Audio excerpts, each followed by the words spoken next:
military spouse, and my husband's been active duty Army.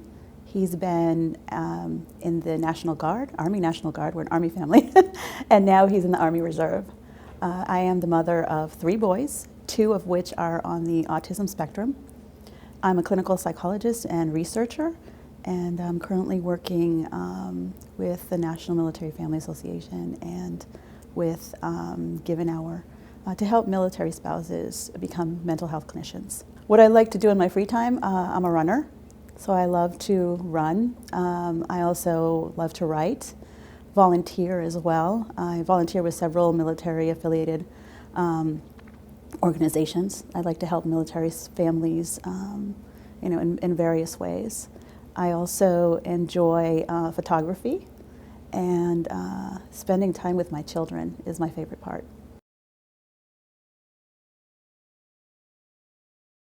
When my son was born, being a clinical psychologist, I kind of knew in the back of my head, I was like, oh, I think he has autism. I didn't say it out loud because it was a scary prospect for me.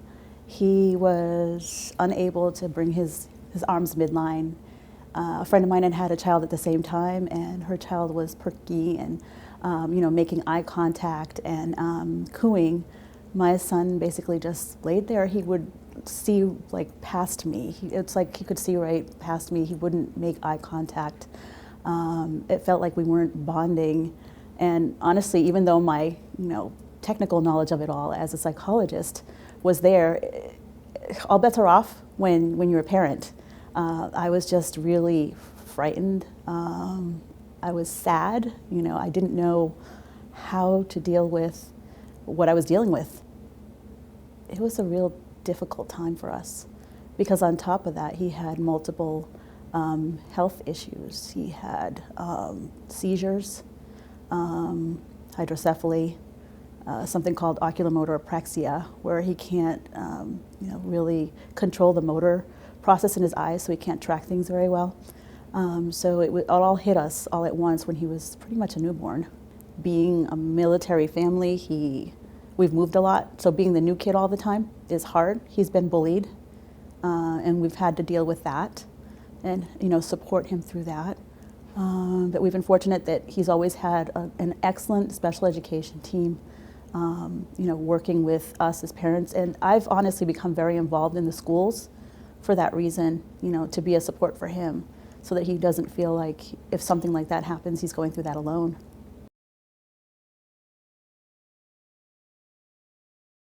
Well, the first thing I did was, talk to the pediatrician, and we were immediately referred to, a neurologist because of the seizures that were going on, and then a developmental psychologist who did just a battery of tests with him, and he struggled.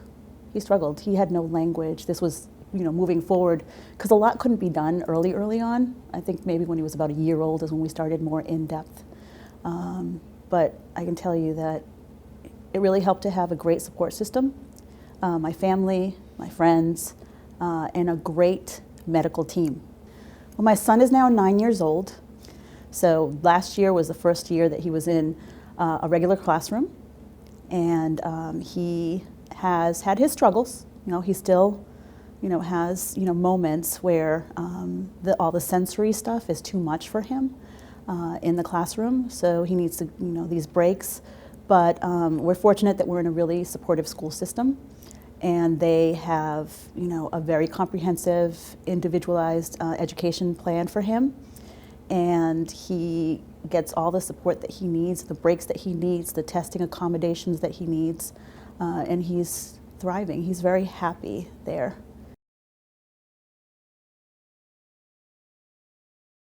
I make a lot of use of my friends and family. When I need to talk about something, I just reach out and say, hey, look, I'm stressed today. Can we just talk for 5 minutes? And I'm fortunate enough that I have that kind of amazing circle of friends and family around me. There have been times as well when it was early on when I didn't understand, and where I sought therapy for myself to sort of stay grounded and to to really be able to talk to someone, to a professional that understood. There's always, especially as a psychologist myself, believe it or not, there's like that stigma as a provider. But I think that for everyone, getting any kind of counseling or therapy can be so helpful, and it really helped me. Finally, now that my son is, he's in a good place, and I'm more able to sort of, handle the small day-to-day stuff.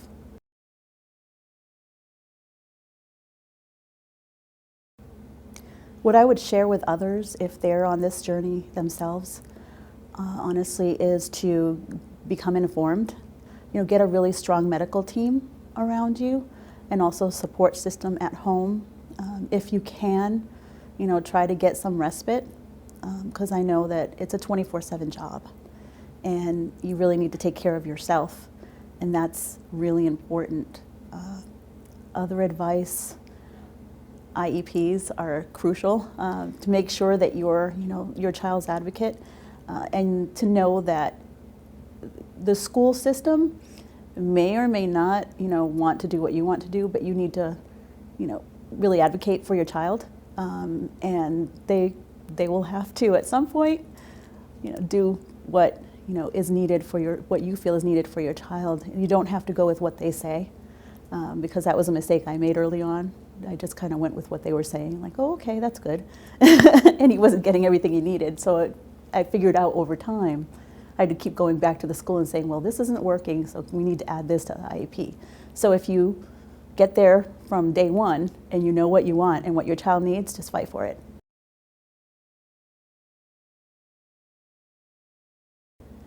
See, he's always had the joy, so that's never gone away, whether he could speak or he couldn't speak.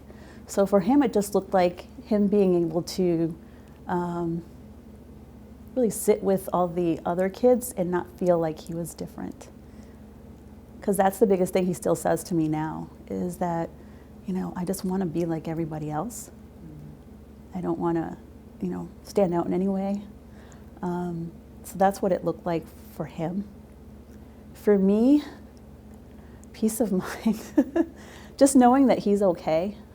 Because all these years of fighting for what he needed with his IEP, fighting, for just basic support, it felt like I was constantly on this like adrenaline thing, like I have to do this, now I have to do that, and this IEP, and this doctor, and we have to go to this specialist.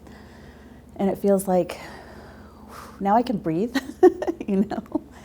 Now I feel like, okay, I have this peace of mind. He's at a stage where he's actually doing so well. But even if he weren't, just knowing that I'm there for him, and him knowing that,